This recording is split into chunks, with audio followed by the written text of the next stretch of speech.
my name is Jason J. Rock Houston, and you're listening to Remembering Woodstock. Once again, along for a ride is my good friend and co-host Vince Lupo from the Los Angeles-based Rolling Stones tribute, Mick Adams and the Stones. Welcome again. Hello, and thank you. And let me ask you today, Vince. I'm assuming, like me, that you're quite a bit of a Who fan, and that's the band we're going to be discussing today, The Who. Absolutely, I'm a major Who fan. Yeah, and why don't you share with us, Vince, and then I'll kind of tell you my story of, how did you first become a Who fan? I'm sure it dates back to Woodstock, but I'll let you kind of take it. Well, goes back before that when I heard them do Happy Jack, which was a single that was released here in the States in 65, 66, whenever that was. That immediately caught my attention. And then that was included on an album, a quick one while somebody's away. I forget the name of the title of the album. And I just got very interested in them. I liked their sound. Yeah. And their attack was different, very exciting to me, And as they moved along, they had a few albums, and then the Tommy album came out. And had we been there an hour and a half earlier, we would have seen the Who roll in before the airplane came on at the end of day 2. Wow! So if you're on the Woodstock site, the Who is really listed under day 3. Yeah. But that's technically it's correct because they were on a Sunday morning. Yeah. But they were part of the Saturday lineup.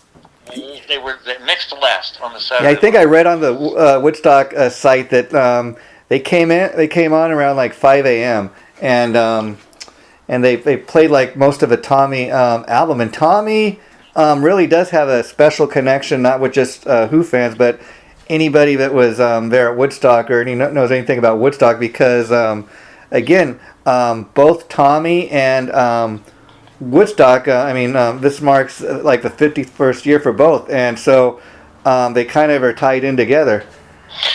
That's right. It turned out that album was released just before the performance at Woodstock, and nobody knew what they would play. And they did, I'm looking at what they played the album. They literally played the entire album and bookended it with a couple of songs, Heaven and Hell, and I Can't Explain. And then later on was, after the See Me, Feel Me, at the end of We're Not Gonna Take It, Summertime Blues, Shaking All Over, My Generation, and something called Naked Eye, which I'm not familiar with. And you probably know this, and I did at one point, but it's kind of slipping my mind right now.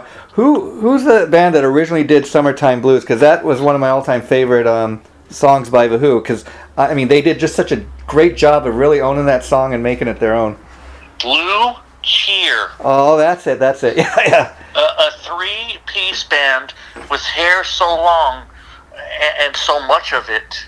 It could have been wigs, but we don't know. They all looked like Cousin It when they played, I swear. Yeah. And so that the original version really rocked, had a lot of distortion on the guitar, and I just liked the Who version better. Yeah. The first version's great because it was the first version, but the Who got the cleaner tones and all the fun that comes along with that particular song. So much fun. Yeah, and if you look at that list of songs they played, I think it was like a total of 21 songs that day. All from Tommy, like you said, a few of the hits. Now, like I Can't Explain, that's one of my all-time favorite Who tracks. It's one of the earlier hits that you hear it from time to time on the radio still, 51 years later. But, it kind of, at the time, it reminded a lot of people kind of like the Beatles a little. But, the Who, is an interesting band because, for a lot of reasons. But I think, obviously, the big thing with the Who is Pete Townsend, not just his guitar playing, but his songwriting, Yes, I really enjoy the 4 characters. Let's put it that way. Oh, definitely. There were 4 individuals that made up, and in fact, Pete Townsend described it as they just made a lot of noise.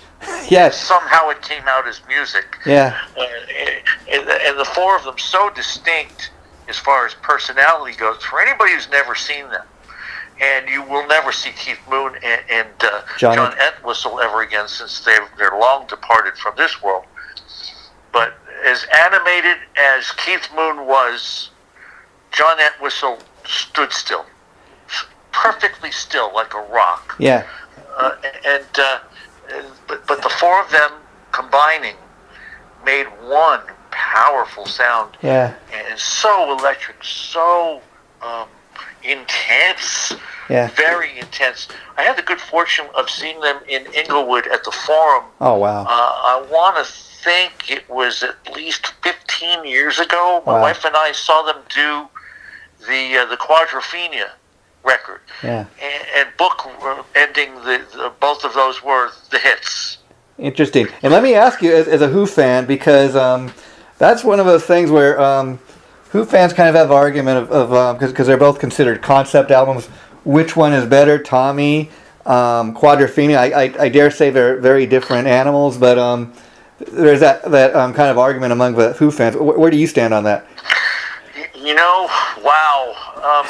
Only because Tommy was first. Yeah, the original. It was that.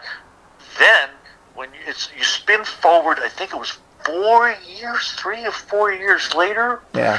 That the other one came out, and it was one of the first records that had 4 quad sound. Oh, okay. So this is before you. Yeah. They had what is now today's modern surround sound was quad sound back then. This album was not just in left-right stereo; it was surrounding you.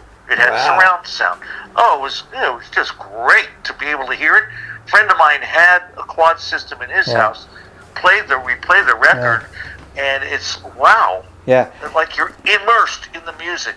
Very interesting. And you know, the thing too is like concept albums were not as frequent back then as, I mean, I dare say probably The Who is one of the first bands to ever do a concept album. I mean, I think, and a lot of people think of like Alice Cooper's kind of the originator of that, because a lot of the stuff even he does today, there's still like he puts together these great concept albums.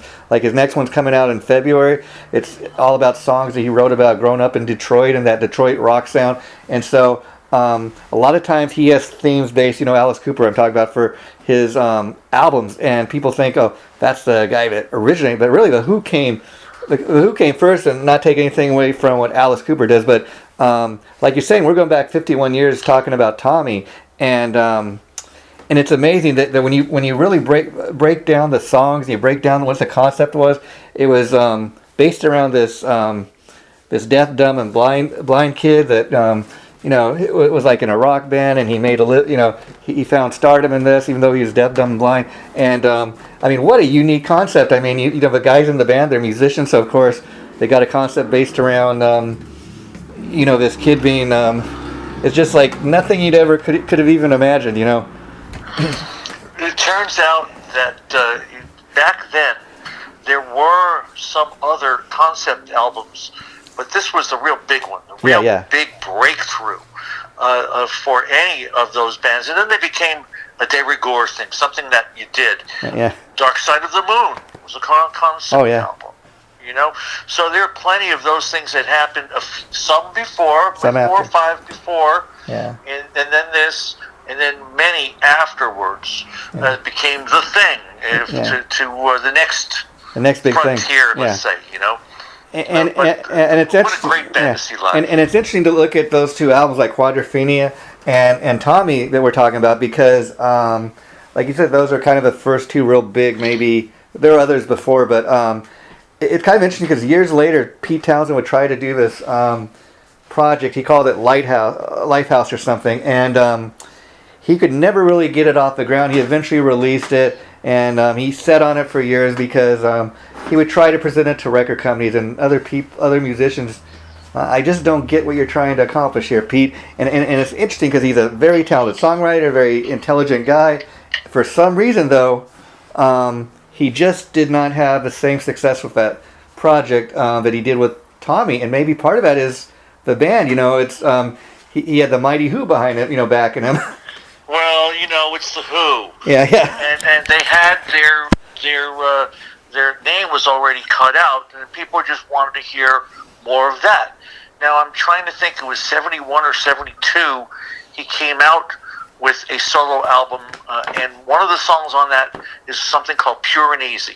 Oh, yes, I've heard that, yeah. Not a Who song. No. It's a solo song that he did that they play live. I've heard them do that live. Interesting. And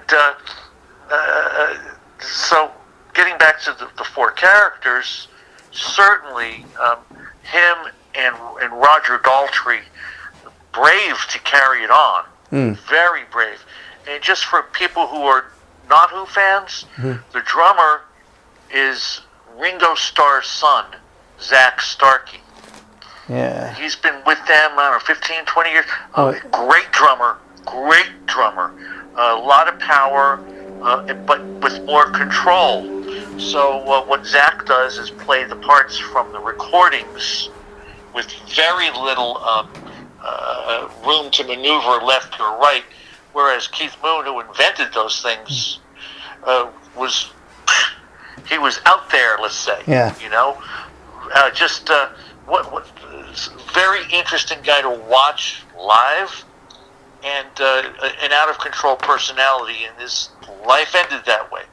Yeah, Keith Moon was very much. I don't want to just say a great drummer. I dare say entertainer. I mean, he really was a character all into his own. So much that he was so loved by fans and the other guys in the band. But he was not just a typical drummer, but just sat back there in the back of the stage and kept time. He did all these crazy moves, and he's one of these drummers. I dare say, kind of like Carmine Appice in the sense that.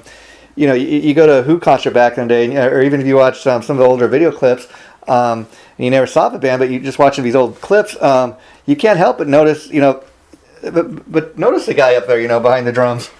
Oh yeah, that guy. When you look at those clips, he's having fun with a capital F, and it spills over. You can't help but smile when you look at him play. And he was one of those cats. He was just so crazy. You didn't really know what he was going to do. Or you went to see the Who live. You never knew what you were going to get. You're going to get the Keith Moon was kind of high and crazy on drugs, or was he going to be clean that night? But it didn't seem to really affect it until it ultimately took his life. Right. And from what I understand, and I haven't seen that many. I only saw two performances of theirs. Just a few years ago, I saw them in San Diego at what they call the sports arena down there. Yeah. And they were great. They had a full band and great. And of course, when it comes to that one scream, and won't get fooled again, and we're all holding our breath. Is he going to hit it?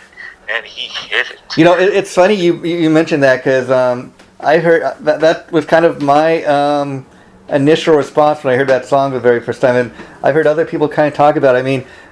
You see video clips of him playing that song where Townsend comes down the stage and he just he does his windmill and he just kind of crashes on the stage, and you're waiting, like you said.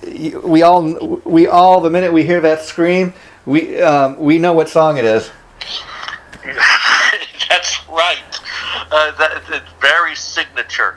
And boy, do I miss. I would have gone out of my mind. Yeah. We've been there to see them then. Right after that was released, I would have gone. I think I might have passed out. And see, that's how much I love them. You would have had the chance to see the Who in their prime, and what I mean by that, even seeing them 15 years ago, they were still great as a live band, and still are to this day. But the thing is, back at Woodstock, especially, that's before they had the real big radio hits. Probably the biggest hit on the set list that day was probably either I Can't Explain or My Generation. And My Generation is a unique song because, you just listen to the lyrics. You listen to what Pete Townsend wrote the song about. It was, he's literally singing about his generation. And that, for that time to be playing that Woodstock event, that's an event, 51 years later, we're still talking about. I wasn't even there, but you were. And people that weren't there like me, we wish we had been there. And it speaks for a whole generation of music fans, and that's what that song was about. And that's one of those go-to songs when people mention The Who. That's one of the first songs they think of. Well, my generation, that's my generation. There you go. Yeah. And just so you know, the connection that I have with this band is because I played their songs when they were new. Wow. In a band that loved The Who as the other guys. Mm-hmm. So to be able to recreate many of these songs we used to do, We're Not Gonna Take It, and actually it was one of the songs it was one of the few I sung lead on. Wow. And then towards the See Me, Feel Me, that was one of the other guys took that part over, and to be able to do Pinball Wizard, wow. I Can't Explain, Pictures of Lily,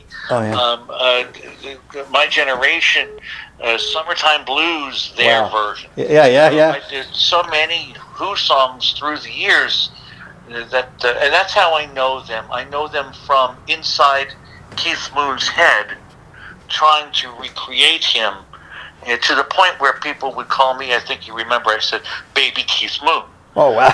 And so, I'm about his size, and about his weight, and I don't have it like I had it back then, but I'm not that far off anymore. So let me ask you, still pull it off. Of course, you can be a fan of both the Rolling Stones and The Who, but as far as drum styles, would you say you're closer to... like I said, you could obviously be influenced by both, but would you say your drum style is closer to that of Keith Moon or like Charlie Watts? You know what? That's I don't know, because I have a wide versatility in my playing. There you go. That's good. That I love funk drumming, I love jazz drumming, swing drumming, rock. It almost kind of doesn't matter. Yeah. Latin. I've done so many through the years, and it's about a feel. There you go. So as far as stylistically goes, you can do many styles. I'm probably closer to Ringo. Interesting. Yeah. Okay. Well, probably. Yeah. That makes sense. That's where I started from. Yeah. And can identify with. So for me to do Charlie, I'm probably identify more with Charlie because it's more about a backbeat type. Yeah.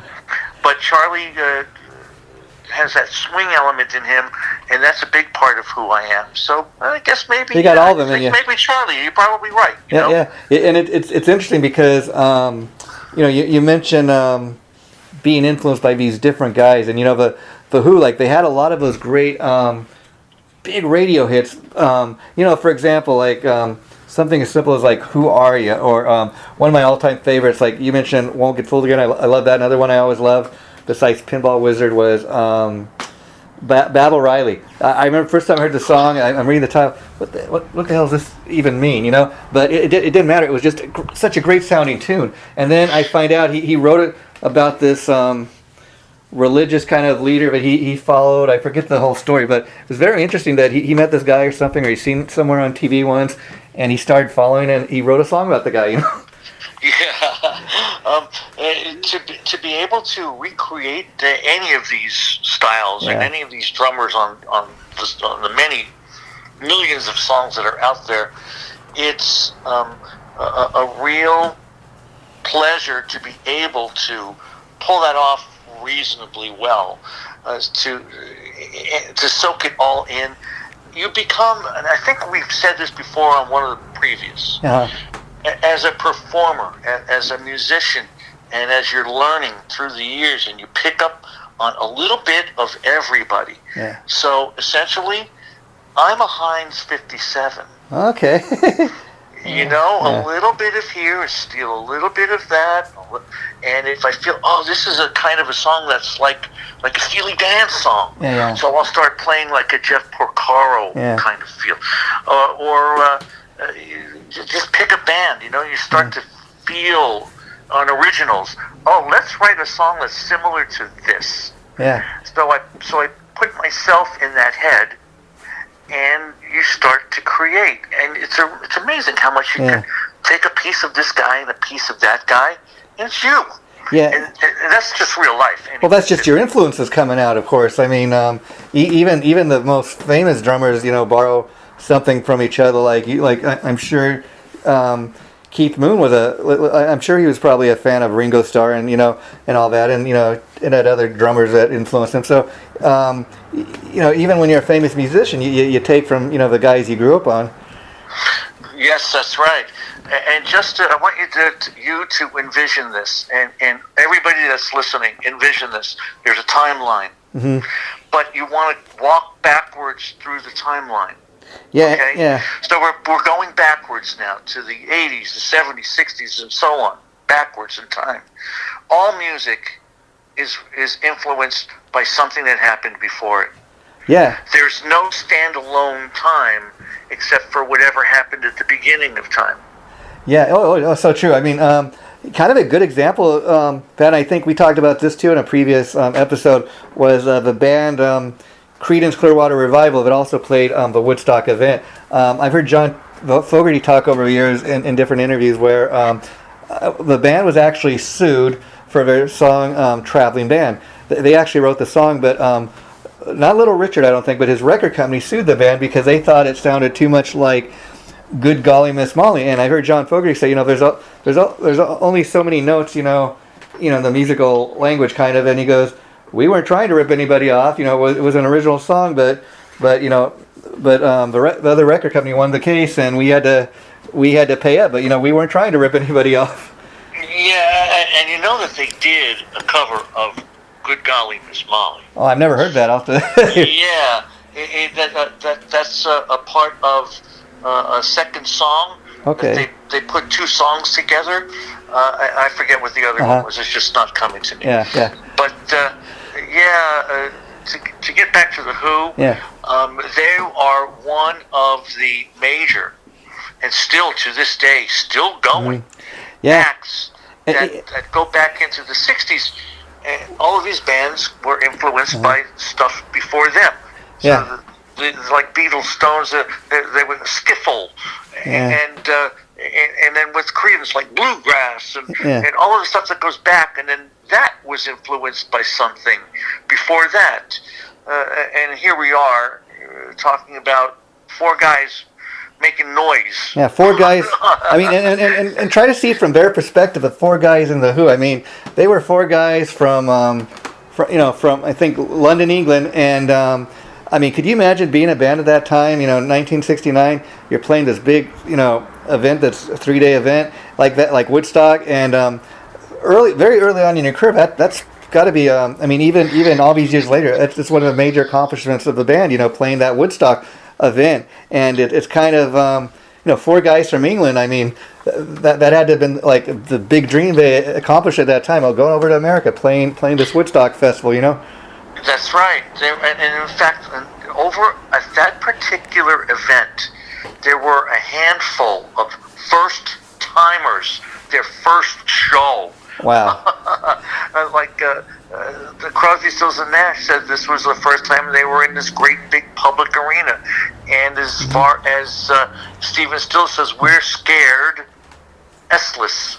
Oh yeah, and the Who is very much an interesting band. Like you were saying a little bit of it, you were kind of surprised when Pete Townsend and Roger Daltrey kind of decided they were going to carry on without Keith Moon and John.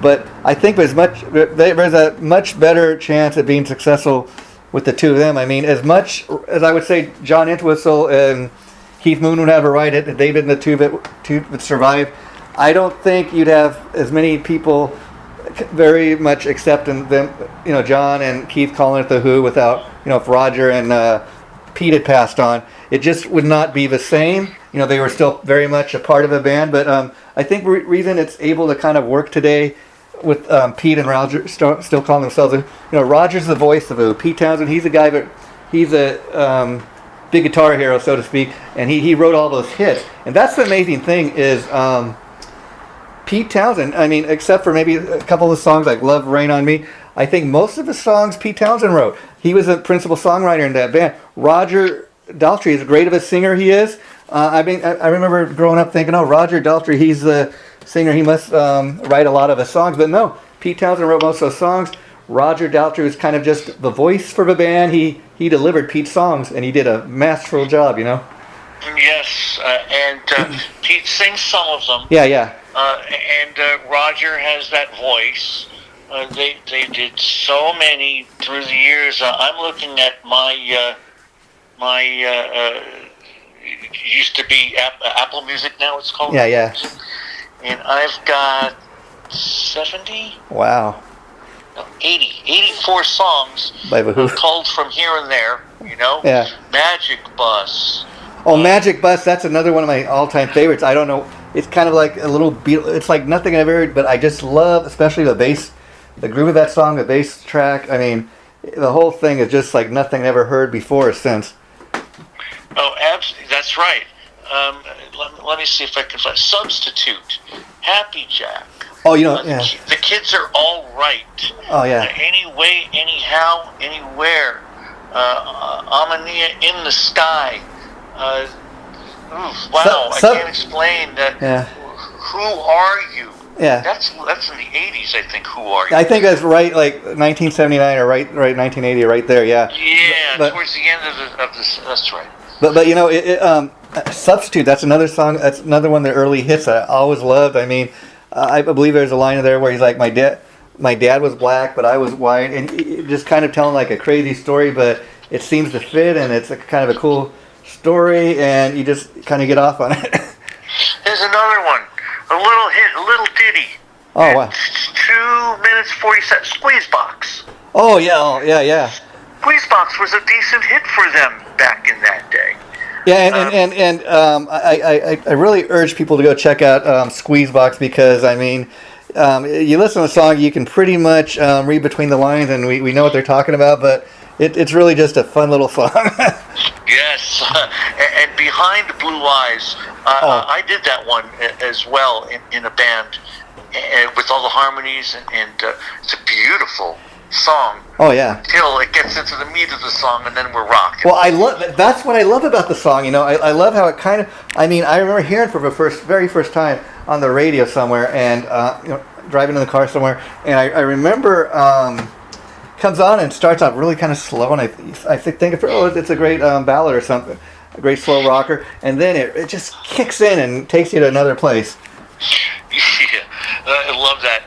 According to what this website said, they started at 5, they ended around 6:05. Wow. Right around sunrise. And if you look at the Woodstock movie, you can see as they're getting towards the end, you can see that the sun is starting to come up, only because the sky is lightening. Oh yeah. Lighting up behind them, but it's still dark. Yeah. That must have been, I don't know how they felt. There's in the video, and if you remember, I told you about there was, and folks, there is a really good, and it's on Prime, Amazon Prime, about the making of the Tommy album. Oh, okay. And so go check that out. Will do. And some of that Woodstock behind the scenes stuff is in there, as far as talking about playing it live. Now let me ask you. Cool. Let me ask you, Vince, since Tommy and Woodstock obviously go kind of hand in hand together, because they played the whole album that day, and it's about it came out about the same time. But my question is, when you seen the movie for Tommy, what was your thoughts on that? Because it's kind of a crazy movie. It's kind of a little different, but it's what it is, and it's kind of cool if you're a Who fan. No, we went with all the guys in the band and all of our wives or girlfriends at the time. Uh-huh. And to see it there in the theater together, they turned up the sound, and I still like watching that movie. Yeah. Because I can still pick stuff up in that movie that I missed. Oh, did you see they said that, or they did this? Yeah. It's a classic. I mean, much more, I think, like I'm a big Pink Floyd fan. You were mentioning them earlier on. And, I love Dark Side of the Moon. That's one of my favorite albums. Even The Wall. Now the crazy thing is, The Wall is a great album. It's great music. But when I saw that movie, that's really kind of far out. It's like, I walked out after seeing that, like, what was that? Yeah. that was pretty wild. Now, if you've ever been into a planetarium or a space theater, over here in San Diego they have the Space Theater. Oh, okay. And my wife and I, when we were first together, first year or two, we went into the San Diego Aerospace Museum, into their space theater, and saw the Dark Side of the Moon done with lasers. Wow. And yeah, really, really great. I would say to anybody who enjoys real hard rockin' music to enjoy The Who. Just let yourself go, enjoy their music. It's just fun stuff. Yeah, see, I love everything about The Who. I mean, the live performance, the guys in the band. I mean, and you know, you had the same response like to Won't Get Fooled Again. I mean, I see video clips of that. I just hear that yell. That I'm like, wow, okay, he's going to come in now. The song's going to start. It's going to kick in, and that's one of those iconic songs. Just for that reason alone, you hear that yell, you hear the roar, screaming. You know the song. I know. When we saw him live a few years back, it was like we held our breath. Is he going to hit it? Can he still hit it? Yeah. No, he's not a young man anymore. Oh, yeah. Can he still hit it? And wow. And that's why you got to have...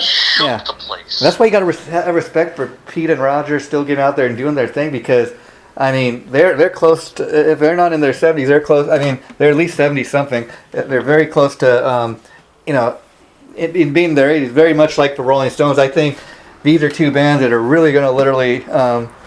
go out dying on stage. Who knows? But they're continuing to go, and you gotta love them for that. Well, if they come around, if this thing gets over and they can come around again, I want to see them one more time, only because of what you just said. Oh yeah, and you know, it's interesting because Pete and Roger, they got these like they got these distinctive stage moves. I mean, for example. Pete Townsend is known for doing that thing, the windmill. He's kind of an innovator at it. A lot of guys have copied him doing it since. But my point is, you know, you see him doing that all these years. It never gets tiring. It's kind of his move. It's what he's known for. And we still love seeing him do it just as much as when you see The Who and you see Roger Daltrey swinging his mic like he does. You know, that's what he's known for.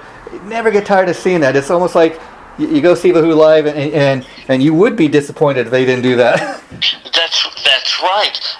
And with Roger swinging his mic like he does, or did and still does, when he did it, we were like, okay, yeah, there we go. Yeah. Now that's a rock concert, you know. That's a rock concert. And the thing too is, from what I've read and I've seen documentaries and movies about these guys over the years and seen them talk in interviews, Pete Townsend and Roger Daltrey, especially Roger, they've had a real like love-hate, almost like a brotherly love-hate thing. And from what I've understand, Roger's always kind of been, he's really thought a lot of Pete Townsend, always kind of looked up to him.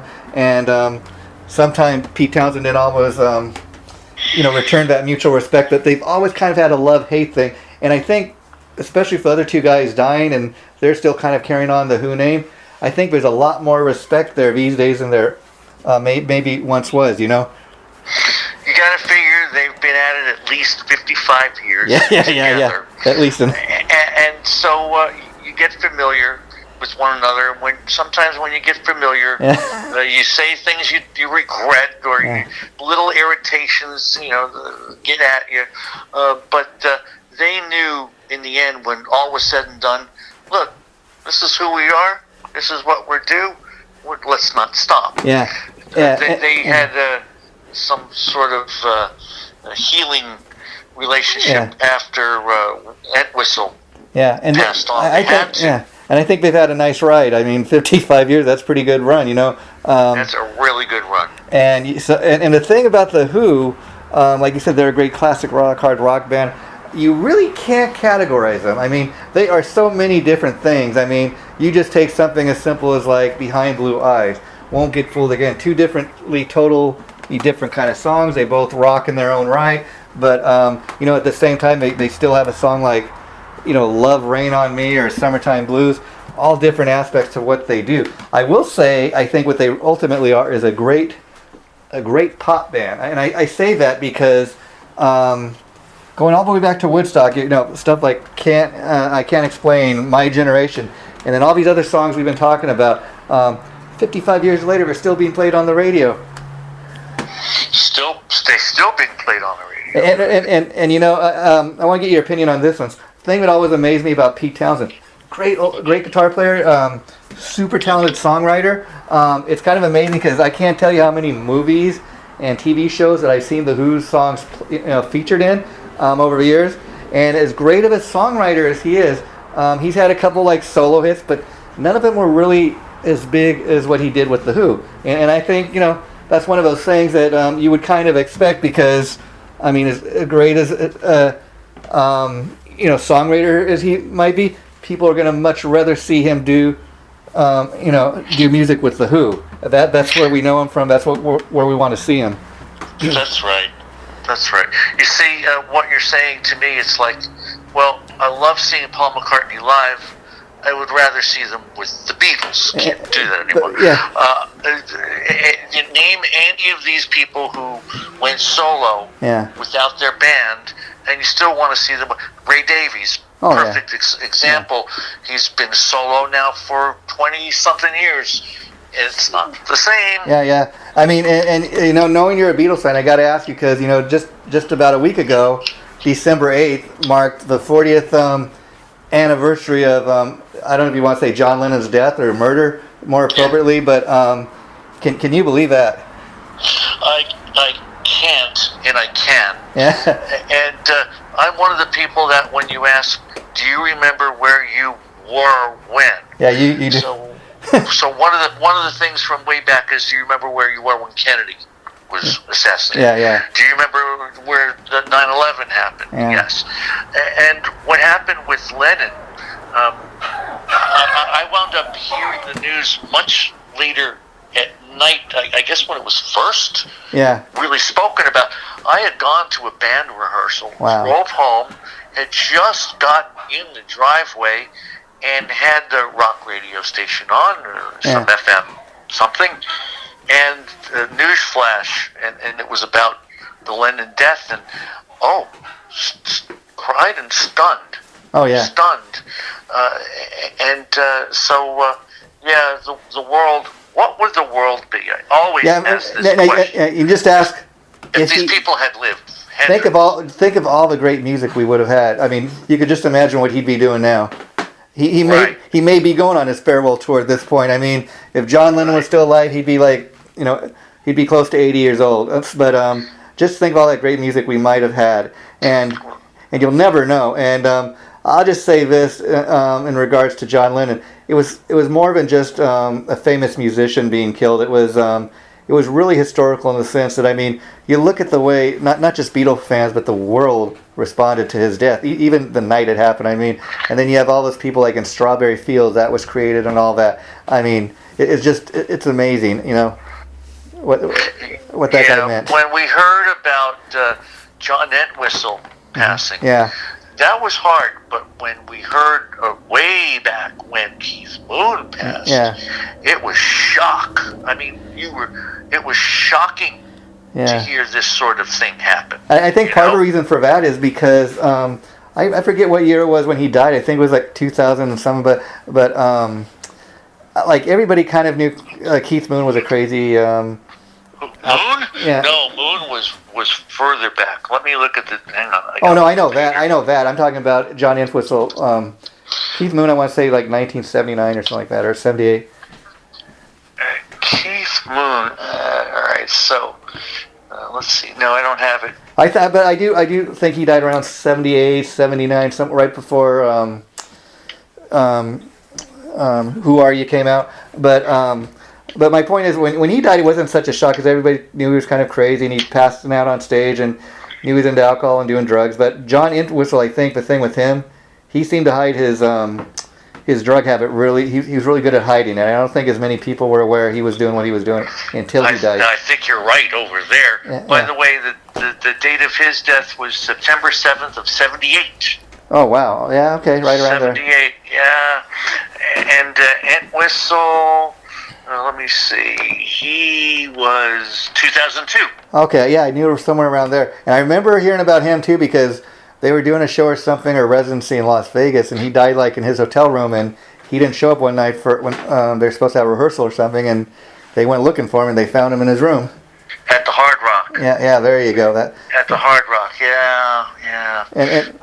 Anyway, life does go on. Yeah, and let me ask you, because, they did have, besides Zach Starkey, when Keith Moon first died, they got this other guy, Kenny Jones, from the Small Faces, and people were aware of it. He was in the band, and they knew kind of this was the drummer, but I don't think a lot of the fans really accepted him for whatever reason. And it's almost like, it's very interesting because Zach Starkey, like you said, who's played with the band for the last, he I think has had a lot better response by the Who fans than Kenny Jones. I don't know why that was. Well, I can tell you from my perspective as a drummer, he wasn't Keith Moon. Well, there you go. meaning not only was he not Keith Moon, but he didn't have that style. The chops of that type to play that style, that loose and wild and crazy free stuff. He was not like that. He was more pocket. And so it seemed like the Who were reined in, so to speak. You know what I mean? They like pulled it back a little bit. Yeah. But when you see Starkey play with them, he does everything with a little more control. And I think Zach Starkey even plays on some of their, like on their most recent studio album. I think they just call it The Who. Yes. But he plays on some of the studio tracks on that, and I think they've kind of accepted him as, the drummer. And they've had another guy, a bass player, I think, named Simon Townsend. I don't know if he's Pete's nephew That's Pete's brother. Oh, okay. Yeah, and I actually almost had a chance to meet him. I was just a few feet away. It was like a nod and a hey, Yeah. I knew who it was. But yeah, Simon plays with the band. I believe he's a second guitar. I don't think he plays bass. Oh, okay. Yeah. I can't really rightly recall. But see, that's my point. So we know these two guys. Simon Townsend plays with the band, and then Zach Starkey. They're probably the two other guys that play in the band that anybody even is aware of. Like we're sitting here talking, I have no idea. I couldn't tell you who the current bass player is, but in a way, it doesn't really matter, Well, they go with like 8 or 9 or 10 players now. Yeah. That way they can do all the sounds. They've got 2 keyboards, all that. And if you had a chance to hear the latest Who album, it's a pretty decent sounding album. I wouldn't say that it really stands up to any of the classic songs we've been talking about, but if you want to hear something new, it's kind of a cool thing to have in your collection. But it doesn't really really even compare to that classic stuff. Yeah, age happens to all of us. Yeah, and we all slow down. We all have to bow down to that. But they're still going. They're still doing it. Who knows how long? Yeah. This whole COVID thing has thrown everything for a loop. Yeah. Let's see.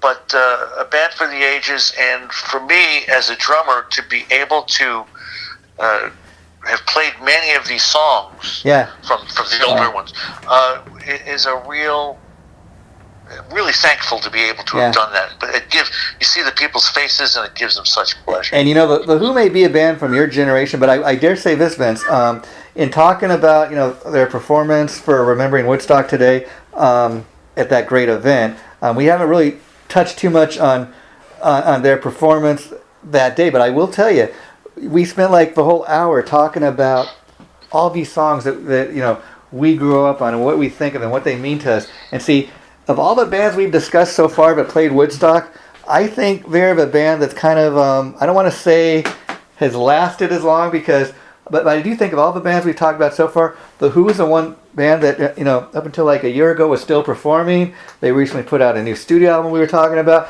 A lot of these other bands like, Jefferson Airplane, Credence Clearwater Revival, these are bands that have kind of packed their bags and are no longer touring.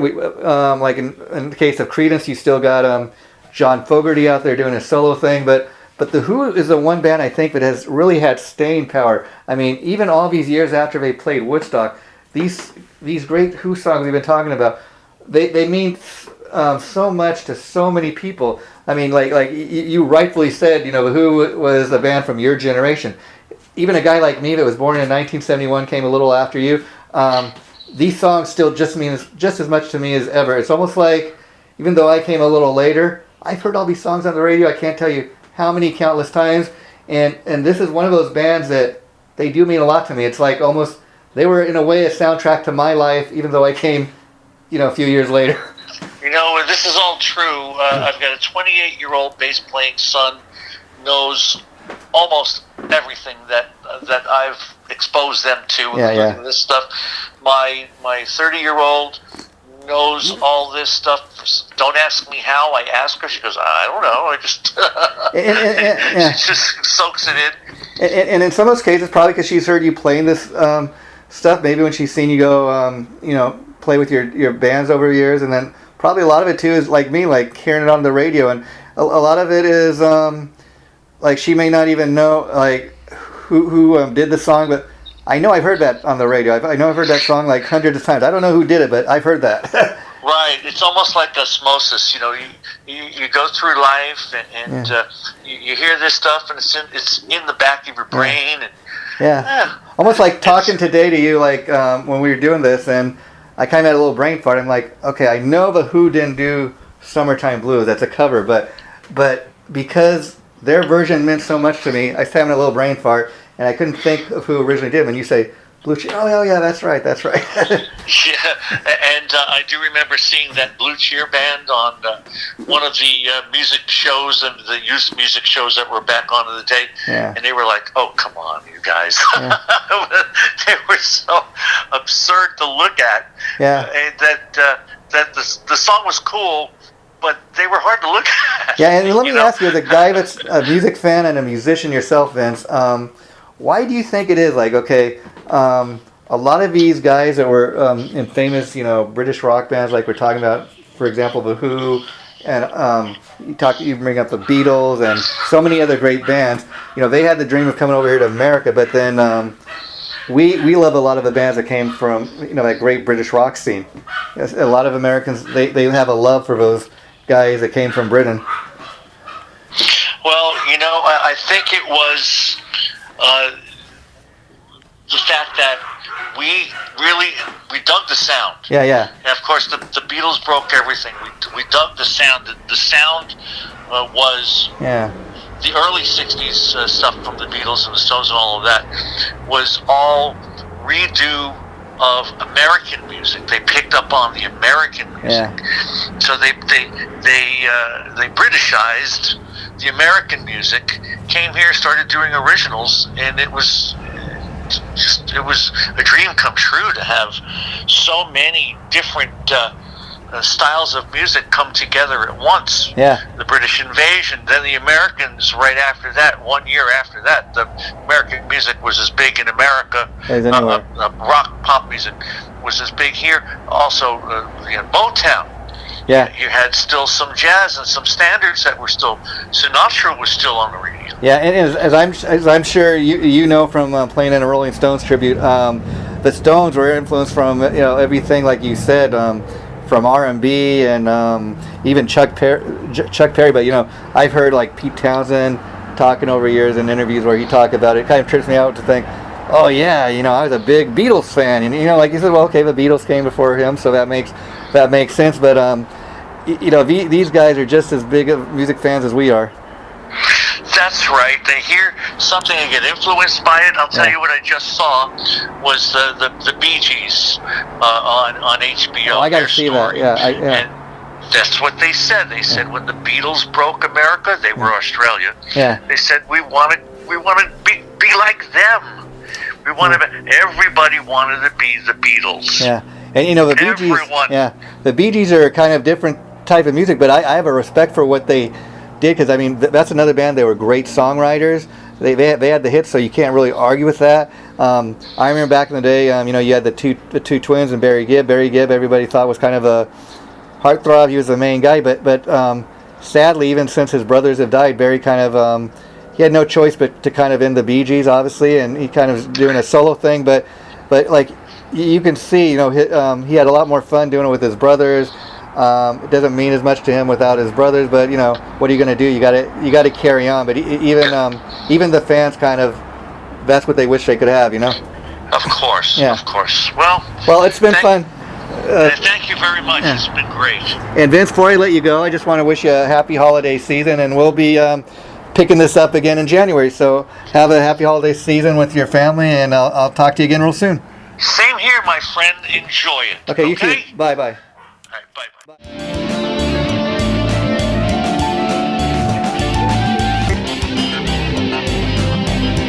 Chaotic Drift Magazine.